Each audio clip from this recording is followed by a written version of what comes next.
Hi, everyone. I hope you're having a fantastic Saturday. And we're delighted to have you join us. Whether you're joining from Tap In, whether you're joining from the Health Collective, you should be able to watch this across social media platforms. I'm Amrita Tripathi, the founder of Tap In, a new initiative for women in leadership, and the editor of the Health Collective, which is an initiative I set up to talk about issues of mental health and mental illness from an India lens. Definitely, many of you, and especially our Health Collective family, know our guest, Kamna Chhibber, very well. Kamna is a clinical psychologist, the head of mental health for the Department of Mental Health and Behavioural Sciences at Fortis Healthcare. Kamna, welcome. It's another lovely Saturday. It's great to have you with us. Thank you so much, Amrita. It's such a pleasure, as always, to be here. Always looking forward to our conversations and interactions and talking about mental health and well-being uh, on this platform. And I will give a little tiny plug for those of you who want to support us. Kamna and I co-authored a book called The Age of Anxiety. We'd love for you to pick up a copy. Kamna is actually a prolific author, so you can actually literally Google her and get one of her books if you enjoy this conversation, especially. So Kamna and I have been talking a lot about mental health in the workplace. Kamna, it's still one of those things that people don't really like the label, but more and more people are realizing that there are many issues to consider when you come to the sort of corporate work environment, non-corporates as well, of course. And today we decided we'll talk a little bit about imposter syndrome. This is something, Kamna, that's really been picking up in terms of media coverage and otherwise over the last several years. It seems to have first been noticed in the 70s, actually, though, where they were looking at imposter syndrome in women. But for those of you who are listening in, if you've had these feelings of self-doubt, or felt like you're a fraud and someone's going to catch you out, or you felt that you're just constantly an imposter, that you don't belong where you are, especially in the workplace, so as we're going to talk to Kamna, it pops up in other areas of our life as well. You're in very, very good company, I would say, because apparently this does affect perfectionists, this affects hard workers, high achievers. And Kamna, there's some debate also about just telling women they have imposter syndrome. I was telling you, this Harvard Business Review case was saying stop telling women they have it, because there's often systemic bias and issues like that. So what are your thoughts if we frame this conversation from an India point of view? What do you think about imposter syndrome, and how do we define it? I think a lot of times when people come up with some labels, it facilitates conversations in its own way. Um, Unfortunately, what also ends up happening is that somewhere we pathologize something which can also be a normal experience, and which is where I think the Harvard Business Review study also really helps to highlight the fact that you don't necessarily, and you absolutely should not be labeling people with having illnesses or problems without necessarily knowing what is really going on within the larger context of where you're working, where you're coming from, who you are as an individual. And what's characteristic of imposter syndrome, which is the anxiety or the worry or the feeling that you may get caught out, or you're just not necessarily feeling as equipped to be able to handle some of the challenges that a workplace may posit or situations of life may posit towards you. These can be fairly normal experiences also for individuals. And a lot of times we end up pathologizing that and making you feel almost as though there is something very drastically wrong with you to experience it. The reason to highlight this aspect is because a lot of times people then start questioning their own selves, their capabilities, their abilities, wondering about what is wrong with them, what may have gone wrong in their years growing up, how is it or why is it that they may be different from others. And it leads to a whole different set of mental health related aspects, which could compromise an individual's well being. It's very easy to get caught in this entire debate around feeling like I'm having an imposter syndrome, and then as a result, judging your own self, experiencing impact on your moods, constantly having anxiety, being extremely preoccupied, feeling as though you're not being able to do your work well. Mm, and this is something that we end up seeing with a lot of people. People, like you mentioned, could be high achievers as well. And what ends up happening is that people in their minds associate the fact that, okay, if I'm not going in with confidence, maybe it reflects that I don't have the competence. Whereas the two may not necessarily have that kind of an interlinkage. People who Yeah. are confident are just able to essentially put themselves across in the right way, But that in no way means that you may necessarily have the skills and the abilities that are required to do a particular job very well. Someone who is underconfident or less confident can equally do a job pretty well as well. But we don't necessarily foster that understanding, reinforce that to individuals, and which is Yeah. where the system comes into play, or your larger leaderships come into play, where we need to start bringing in that acceptance to say there are different people who will have a range of experiences, and they would have their own skill sets which they would be bringing in, their own personalities which would be coming in, and we need to start embracing that entire gamut of differences that people bring in with them. We don't Yeah. have to necessarily just reinforce that this is one set format in which every employee or person who's in a leadership position should be possessing. We don't need to reinforce that, but somewhere we have over the years done that, and which is where this entire conversation about imposter syndrome has been gaining a lot of traction as well over the recent years. Yeah, and Kamna, we were talking about this. There was this recent study that KPMG report, and Anirudh, thanks for sending that to us. It was saying about 75% of executives. This was looking mainly, it looked like corporate America based on the survey that was there. They seemed to feel that they had imposter syndrome at some point. It was really interesting because 85% believe it's a common experience. So there is something to be said for knowing that it's not just you who's going through this. 47% of those said results they think it results from never expecting to reach the levels of success they have. So I just want to unpack that with you a little bit. Those of you who are watching, we're talking about imposter syndrome, which is kind of that feeling where you think you're a fraud, you think you don't belong where you are, usually where you're working. That's how it shows up as. And Kamna's talking to us about how we can unpack this, how we can acknowledge those feelings, but also what the workplace can do. And Kamna will come to advice for managers as well. When we talk about stereotypes and conditioning, for example, I do want to mention that I didn't know about syndrome, but I also didn't have it as a journalist. As a journalist, you have very tangible things that you're measured on, right? Your byline, your stories, and the nature of the job is you have to constantly go and keep learning. I think Hmm. moving to the corporate environment where sometimes the OKRs are not as tangible. That's where it started to click with me. And Kamna, it was interesting because I think having somebody in a leadership position, like one of my managers, who literally just said, you can't evaluate yourself the same way you were doing it as a journalist, right? Something as clear as that. The goalposts have changed.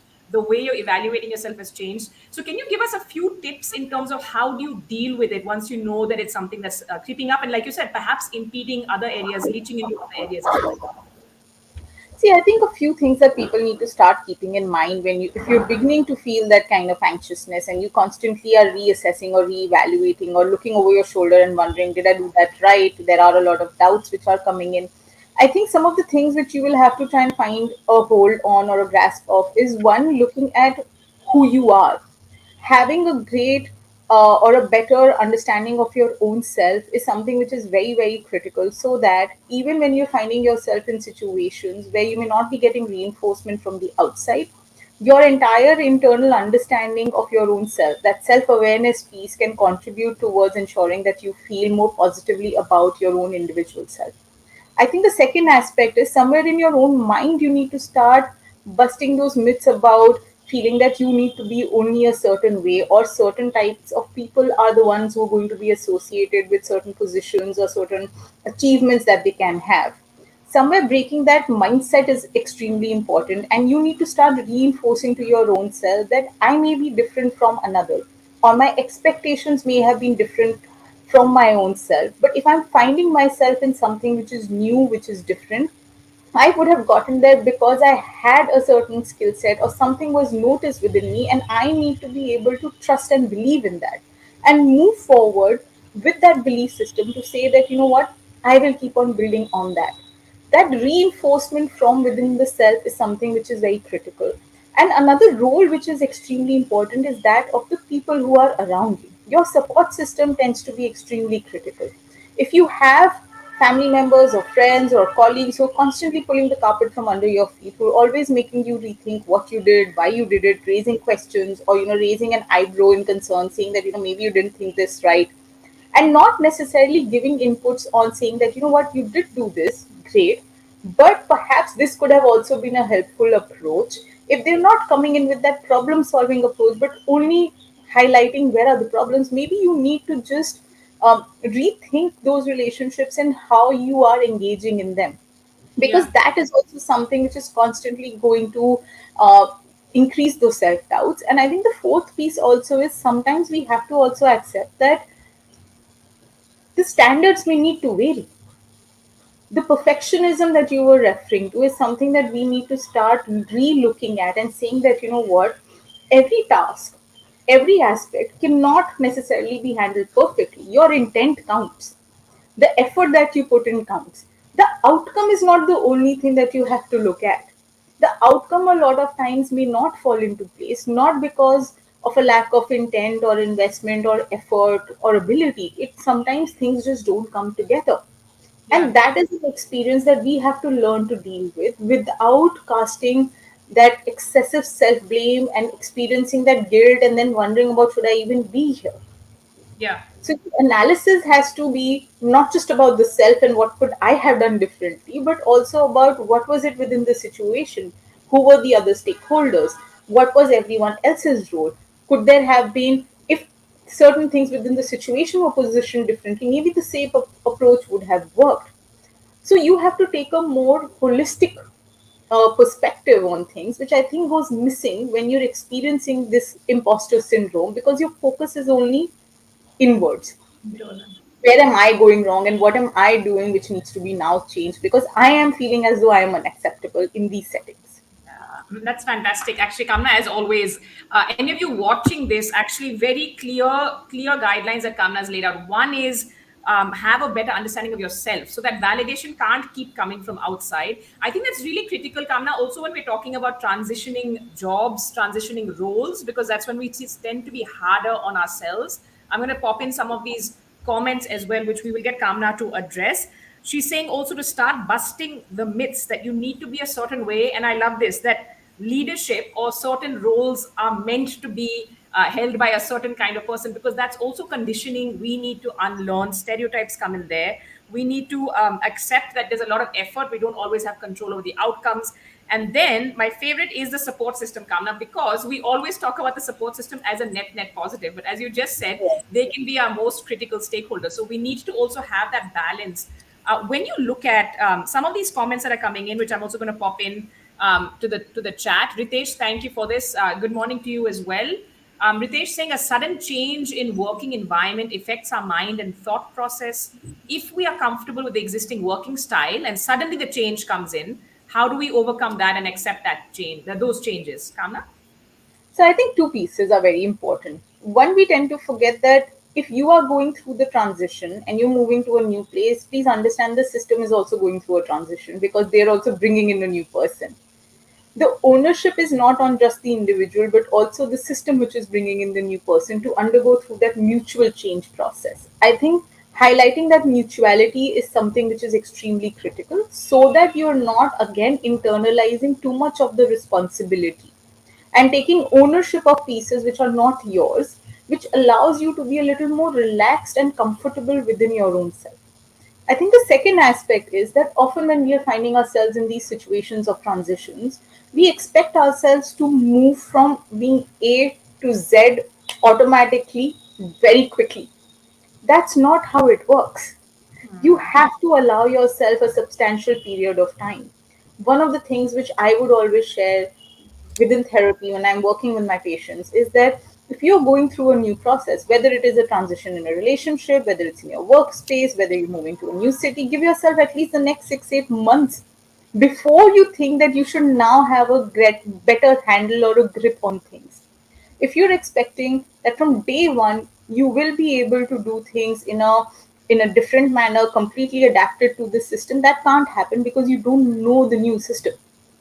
So you have to give yourself time, pace yourself in a better manner, understand that you will go through your own change processes at a slow, steady rate. The slow and steady part is extremely important so that it's not too jarring for you and you're able to sustain those transitions for a longer period of time.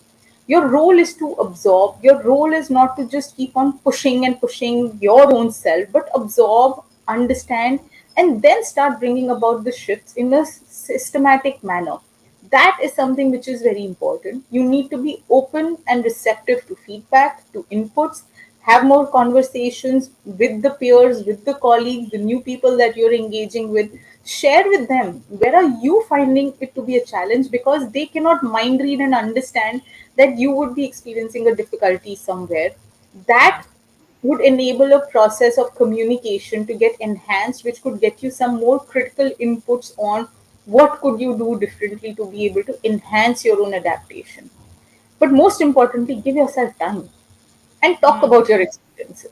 These two are very, very crucial. Give yourself time and talk about your experiences. Sometimes, Kamna, it does feel, we get embarrassed to share that we're at sea, we're lost. And it comes back to that paradigm we were talking about, where we can't just look at success on one set of parameters. It turns out when we do open up, and I've seen this in corporate life as well, or when somebody, whether it's me personally or somebody on a team saying that, I don't get it, I need help, or reaching out in whatever way you want to reach out. That sounds like something that is good advice for all of us, because it also enables people to know that you're kind of at sea. So Kamla, it's not just when you're transitioning roles though, right? It's also when you're in a leadership role, when you're, maybe it's months and months after a promotion. I do see some people, for example, questioning like, why am I feeling this doubt? Maybe I shouldn't acknowledge it, because it's a sort of dog eat dog world out there. But do you think the pros of sharing, or at least finding that safe space where you can share, getting that kind of peer support, that outweighs the cons of feeling that you're going to be found wanting or lacking? I think it does help a lot more. And see, it's important to understand if you're experiencing that kind of anxiousness, it is also transitioning into this entire space where you're feeling that, if I share something, the other person will rethink or reevaluate their assessment of me as an individual. That's also your anxiety getting the better of you, which prevents you from sharing things in that moment. And that's something that you will have to find a way to put on the side. Even if you think you cannot be speaking to the people who are there in, say, your current workspace, there would be other people that you've had in your life who've been mentors or advisors, then you should reach out to them. But blocking yourself out and getting yourself into this silo where the only voice that is resonating is your own, that does not tend to be helpful in that moment, because it's going to only reinforce everything that you've been thinking. You're not getting any other perspective which is coming in. And we need that to break in that moment where you're feeling that, okay, maybe I'm not doing the best over here, maybe something else was required. And I think the other piece also is that somewhere need to start looking at what am I really expecting from my own self, and could there be a mismatch in what my expectations are and what may really be possible and what is really the need of the situation. Sometimes that entire mismatch also creates its own pressures on us, and we start judging our own individual selves instead of recognizing that this may not be a scenario where you need to reassess who you are as a person or as a team leader or a manager in that situation, and you could have a different approach altogether which is not conforming to what you may think the ideal standard is. Yeah. Being different is okay, Yeah. so long as you're being able to utilize that being different in the context of what you're seeing in front of you. And that's where creativity happens, that's how laterality happens, that's how growth happens. So we don't Yeah. all need to stick to that one set standard of doing things, and we need to become okay with that. And somewhere I feel that growing up, this is something which needs to be reinforced right from a very young age, to say that be different, understand yourself, have a set of values, a set of guiding principles, so that you can have greater belief and confidence in the approach that you are taking in your day to day life. Yeah. And also, like you've said in the past, like, we have so many different identities. It's not that just one should be defining who or how we see ourselves. Ritesh is saying, thanks, ma'am. That was very useful. Thank you, Ritesh, for the question. Preeta, thank you for this. She said, one, the support system is so important, but this is critical, Kamna. It's hard to fight being a perfectionist. And shout out, Preeta is a co-founder of Tapit and a very accomplished, a professional with 20 years of experience, more than 20 years of experience.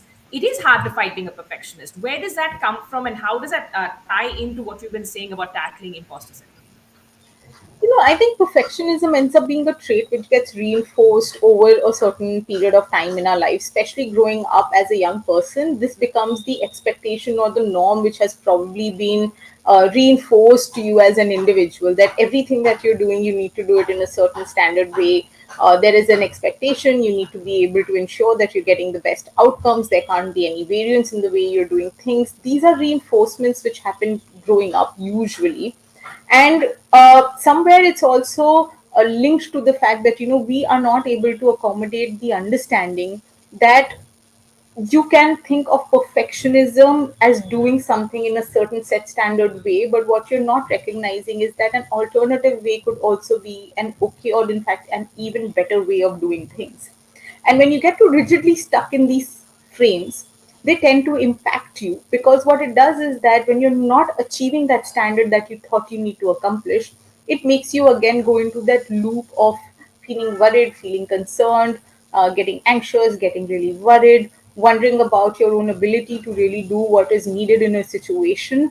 And you start judging your own self and the skills or the capabilities that you're demonstrating in those situations to say, am I really good enough? Perhaps I'm not, and which is why I'm not being able to do it in this certain way. It's also about who are the role models that you're looking up to. And there is a lack of flexibility in our approach to say that, okay, I only thought that this is the best way of being or doing things, and I'm not being able to bring in that flexibility in my own mind to say that the different way of being can also be okay for me as an individual.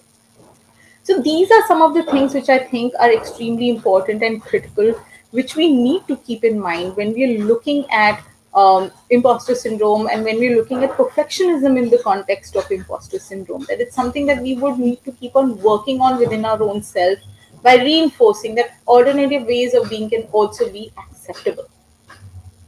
And before we come to Kamna, a little bit about what you were saying about the environment around you, whether it's your team members, your managers, or your support system. So, when we talk about overcoming some of these feelings of self doubt, you've talked about how important it is to express ourselves, talk to others. There's also this point on you can, as an exercise, separate out your feelings from what actually has been happening. And this is something we would advise in a workshop as well, which is take a piece of paper and write down, for example, your achievements, accomplishments, and these are like not these are actually tangible facts, right? What you've been evaluated on, what you would consider your achievements over the last 6 months to a year, and sometimes seeing that does help. Would you agree? Always does, because I think what ends up happening is that when you are in that emotional mindset, at that point in time, the lens that you're wearing is a very critical one. And if you're wearing that particular lens and coming into that scenario in front of you, what you end up missing out is on every other information that could be completely to the contrary, as compared to what it is that you're focusing on right now. And I think it's extremely important to start recognizing that we can all develop that tunnel vision where you become narrowly focused on only two or three or four pieces within a situation which you are focusing on, and you are feeling extremely negative about what is it that you are bringing into that scenario. So your perspective has become very narrowed down. You're not taking into account all the information, you're not looking at the rest of the evidence. So for instance, if you thought that you ended up uh, you may come out of a meeting feeling that I completely bombed that particular presentation, but it's quite likely that it may not have really happened in that way, that there would have been moments within that same presentation where people may have appreciated the inputs that you were given, but your mind is so focused on the fact that, okay, there were these one, two, or three instances where I could not handle that particular comment or question very well, and you construe the entire experience as being this extremely negative one. And this can happen to us not just in the context of one situation, but across multiple situations. And the whole evaluation of yourself can become extremely negative. So, getting that evidence to the contrary in place is very important. Sometimes you need to do it consciously, and you need to remind yourself that, segregate the facts from the emotions and how am I looking at it. And if you're not able to do it yourself, then taking inputs from people around us. That 360 feedback concept is something which can be very helpful to be able to realign yourself to what may really be happening in a scenario. That's so interesting. This resonates on multiple levels, Pita says. Thank you so much. And absolutely, Kamna, as you were talking about that presentation comment, it reminds me of a friend who actually does not realize she's an ace presenter. I was telling her you should do a session with us on public speaking and presenting. And she probably was thinking about those two or three points that she had maybe fumbled, and over like several years. So I think that's so, so pertinent. Shraddha, Gautam, thank you so much for this. Shraddha is saying, Kamna, my team used to look at me funny when I would ask them to explain something which I didn't understand. It took a while for me to convince them it's a genuine query and I'm not testing them.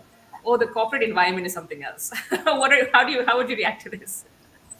Yeah, like you said it very rightly, the corporate environment is something else. And again, I think a lot of times, unfortunately, raising a question is seen as something which is not necessarily encouraged.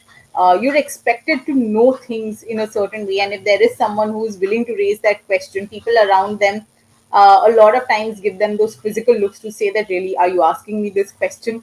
And it may not necessarily be because they find it that the raising that question is necessarily the issue. I think sometimes they're just surprised, and I do feel that this fits in so well with this entire stereotype way in which we tend to operate a lot of times, where we feel that there is a certain normative standard to which people need to be operating, and if we are not operating in that particular way, it's looked at as being too different, and as a result, something which can feel like it may not be the most acceptable way of being. But I'm so glad that, Shraddha, this is something that you've not let go of. Instead, you persisted. And for another individual in the same situation, it would have made them feel that, they're doing something too differently, and they may have withdrawn. And if you've not, then this is kudos to you, because this reinforces that if you keep standing by your beliefs and by your understanding of your own self, you can actually circumvent a lot of the stereotyped ways in which people expect you to be, or the way they expect that, you're going to be fulfilling your role. So this is actually really wonderful. Kudos to Shraddha, and thank you so much for that question and for sharing that. Kamna, I do want to ask you now, when we look at, and Shraddha brought this up brilliantly, when we look at the team, when we look at the workplace, we look at the team, we look at the managers. Of course, it's easy to say the managers need to be supportive. As leaders, you need to have a more empathetic style. These are all, the new guidelines everyone's trying to follow. But what are the actual, tips that can help managers who may not have heard of imposter syndrome in the first place, two, might not think it's a real thing, and three, might still want to do best by by their team members? What are some tips for those managers? I think a few basic things to start with. Somewhere it's important to start accepting the differences in your own mind when you're entering into an engaging conversation with another person. Coming in with an openness and a flexibility is important. This is something which is critical for individuals, for managers in particular, because often we've also gotten used to being to doing things in a certain way. So if someone comes up with a different approach, if you approach it with more openness and flexibility, you may be able to also discover that there could be alternative ways in which things can be done. Now, that entire openness and flexibility, as a result, can also empower you to be more encouraging towards the younger people, or your team members who are coming up to you with different ideas, or who a lot of times feel or come across as being very shaky. Oftentimes, we find ourselves as managers in situations where you may have team members who are a little more withdrawn, a little more quiet, and sometimes they need that extra push in a more positive way. And starting with perhaps encouraging them to speak in one on one settings, and then encouraging them by sharing that, a lot of their ideas could be good, new, and novel, and something which could really contribute positively to the team and to the work, can be very helpful to them in bringing those even to the fore in team interactions. But that process of affirming and ensuring that that feedback is reaching this particular person or people is going to be the responsibility of the particular manager. And a lot of times, I think as managers, it's important to not get stuck with only one way of uh, giving feedback to people. You also need to understand that there also needs to be flexibility in the way in which you approach different people. I know it feels like a lot of work to do when you're looking at working with big teams, multiple people, but honestly, this is something which is very, very critical and can improve performance and productivity by such a large margin that it is Yeah, beneficial to everyone concerned. A little yeah. bit of investment in understanding the people who are there in teams, giving them the right support, pointing out to them where they're actually good, what could be the spaces where they can certainly make some improvements, but using a more encouraging and affirming way of speaking with them and communicating with them, and then getting them to start also engage with larger teams is actually the right approach. And give them the credit, give them the credit and the encouragement. They can really do wonders. But it starts with us maintaining that openness and the flexibility as managers or mentors in systems. That's something which is very, very crucial. And understanding that there are different styles of work, that different styles of even leadership that show up. I have two more questions for you, Kamna. One is, at Tap In, what we've been trying to do is really focus on building out a community, building out a network when it comes to peer support. I'm a big fan of, the buddy system, as you know, we've talked about that within the workplace. And shout out to Siddhi for suggesting it's peer to peer and peer plus one, which may be very Yeah. helpful for mid-career women, for example. Sometimes you will have people who won't feel as comfortable. Let's say even if they have a mentor who's a CXO, they might not want to share some of these day-to-day challenges because they feel like in the bigger scheme of things that's not what you want to focus on. How important do you think that is? And sneak peek, I know you think it's important because we've talked about this, but how important is it that you look at a sort of buddy system that's not necessarily within your workplace, but finding it as a safe space? How important is that? Very, very essential, because I feel that, if you're only going to be looking at getting that input from one space, you're also restricting the viewpoints which are reaching you. The more the people that you do connect with on different platforms through different mediums, it allows you to be able to build on a lot of perspective. If you and I are talking and we add one more person and one more person, the perspectives just change Yeah. significantly, because everyone is going to bring in their own unique experiences and understandings and ways of looking at things, which two people may not be able to come up with on their own. And I really feel that, pure support, pure moderation, pure intervention can be so helpful and so valuable, because at the end of the day, all of us don't need to start going to therapists and psychiatrists, or finding counselors and talking to different people. Sometimes just those conversations within that small group or a slightly larger group can be very helpful in offsetting a lot of the doubts and the challenges, the things that we are feeling stuck with as well, and they can just help resolve a lot of the difficulties and the stressors that can make mental health and well-being compromised over time. So I feel it's extremely important to lean into and build peer support mechanisms, whether through friends, whether through workspaces, whether through new communities, Tap In, Deep Club. There's so many different platforms which are coming in, which bring people together professionally to be able Yeah. to exchange ideas and share their thoughts and experiences and support each other in multiple ways, which I think is fabulous. And there's so many people who are willing to do that, Yeah. which is the best part, you Yeah. know. And I think that should be utilized and capitalized on. We're all, if you're willing to support each other, then why not? The more the better, I think, actually, for sure, because I think if we can have that support system in place. I'm just putting the Tap In email and our website, for those of you who catch up on this later, if you want to look at Tap In, it is for working women in India to start with. If you have 5 years of experience, you're eligible. Please log on for more there. Kamna, I will come to a final question though. As you said, we don't all need therapists, psychiatrists, or support in that sense, especially if we have a solid peer support system. But when would you, as a clinical psychologist and head, mental health over there at Fortis, when would you suggest, in this context of imposter syndrome, because you did talk about how it can, trigger anxiety and so on early in this conversation, when would you suggest we do reach out to a professional? When is it, going to be something that does require a little bit more structured and professional help? See, I think at any point in time in your lives, if you find that moods are getting impacted, thinking is getting affected, your work is getting affected, relationships are getting affected, it's becoming hard for you to manage your sleep, your routines, the functionality is overall getting impaired, and you're seeing consistently, despite the fact that you're talking to people, trying to share experiences, you can feel that things are not getting better. When things are not getting better and you are seeing that there is an impact on the ways in which you think, feel, and behave, three aspects, and your functionality is getting affected, that's when you reach out to an expert, because that's when perhaps it has moved from just being an aspect which was impacting your well-being to it becoming something which is significantly compromising your mental health.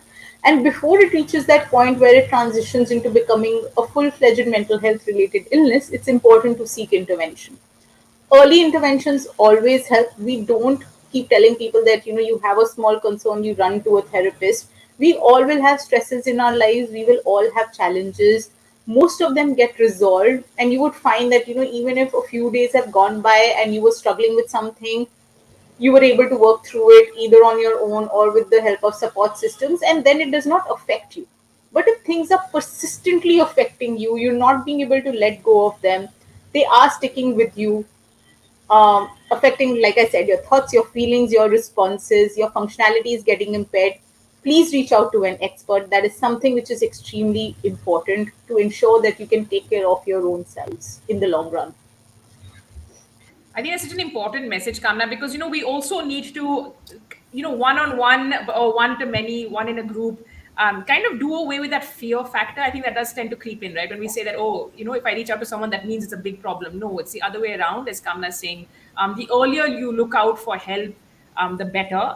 And I love that we can all actually, take part in this together, whether we're, working freelance in corporate environments, whether we have access to a peer support network or we want to create our own. As always, Kamna, thank you so much. It's been lovely to chat with you, and I've learned a lot. We're going to put some emails and resources together for those who watch and catch up later, and hopefully send you some more questions. But those who have, thank you so much for watching. Thanks, Kamna. Thank you so much.